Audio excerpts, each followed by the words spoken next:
frequencies. What would happen to humanity if women had written Genesis?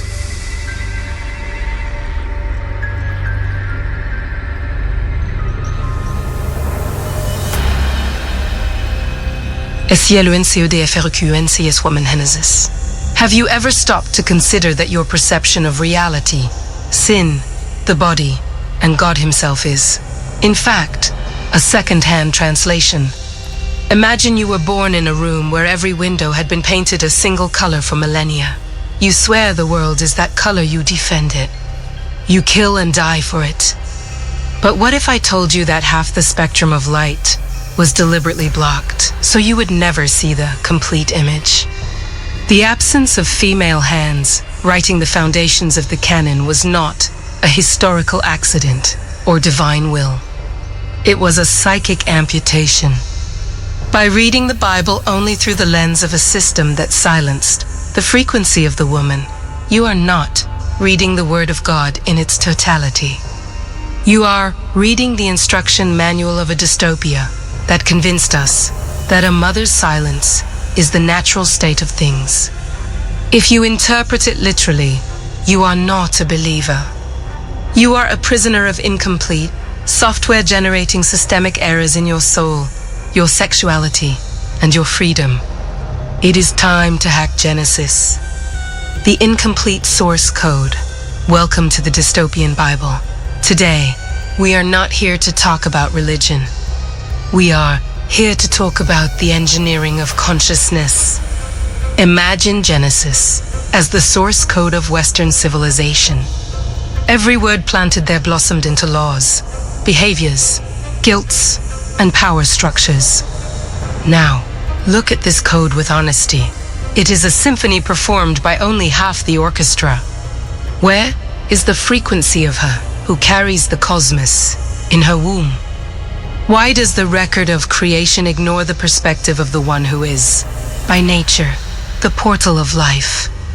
Literal interpretation is the anesthetic of the sleeping. They look at Genesis and see a chronology of days. They do not realize that what they are reading is the formalization of an exile.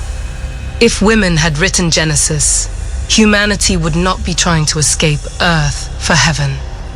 We would be learning to divinize matter.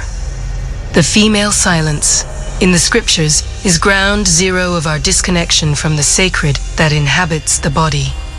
The dystopia of the blind spot.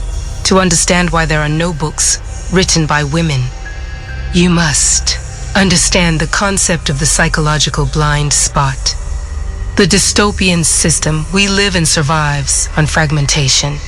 If you give a voice to only one side of the human polarity, you create a deity that is essentially a mirror of the male ego, a lawmaker, a warrior, an external judge. If a woman had written Genesis, the fall would not be about disobedience, but about the birth of consciousness through risk.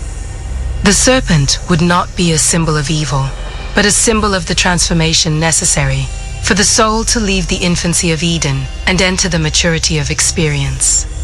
Original sin, as you know it, is a psychological control tool designed to make you feel that your own nature is in error.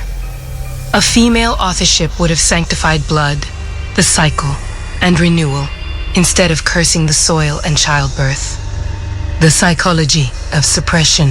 Why does the system fear the pen in the hand of a prophetess? Because the female word is inherently integrative, while the masculine logos tends to separate, categorize, and judge. The feminine Sophia tends to unite, nurture, and reveal mystery. A Bible written by women would not be a rule book. It would be a map of feelings and invisible connections. The absence of these books created a vacuum in the human soul. We became orphans of the Great Mother. The result is our current dystopian society. We are technologically advanced, but emotionally barbaric. We destroy the planet because we were taught by a purely masculine text that we must subdue the earth instead of cohabiting with creation. The literalist says, God inspired only men, the awakened asks. What part of God was left out when the human filter blocked the voice of the woman? Tiagay sisting hektago of the breeze. If Genesis had female authorship, spirituality would not be something out of this world. The greatest tragedy of literal interpretation is the idea that the spirit is good and the flesh is evil. This is the virus destroying your mind. A woman knows, through the visceral experience of childbirth and her cycle, that pain and life are sisters. A feminine Bible would have taught that the body is a temple, not a prison. There would be no room for the shame of nudity, for nudity is the naked truth of the soul. The system error we live today is the denial of pleasure and the exaltation of suffering. When the system erases women from the scriptures, it deletes our capacity to feel deep empathy for matter. The resistance of memory. Many will say that figures like Deborah, Esther, or Mary Magdalene prove the Bible values women. But notice the dystopian pattern. They are characters in a story told by others. They are objects of a narrative they do not control. Imagine reading your own biography written by someone who considers you a helper and nothing more. What humanity lost was the sacred female subjectivity. If women had written the chronicles of creation, perhaps our concept of power would be the capacity to serve rather than the capacity to subdue. Their silence is the scream echoing in every war and every neurosis, plaguing the collective unconscious. The awakening of the inner canon.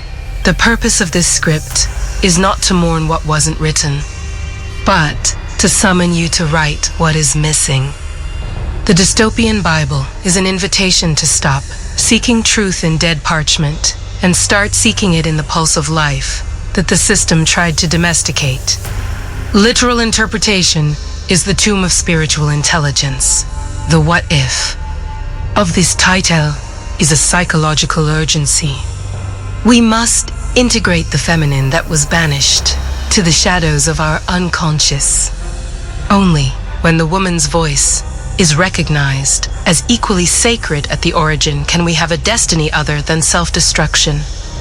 Conclusion. The key is with you. The system wants you to believe the book is closed.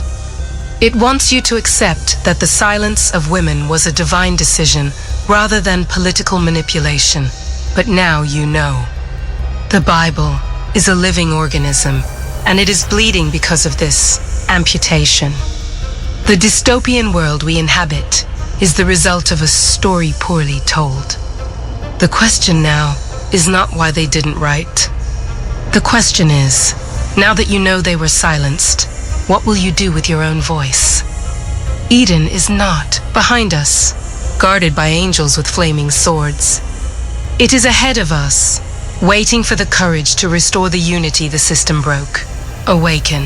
The frequency of life is calling, and it no longer accepts silence.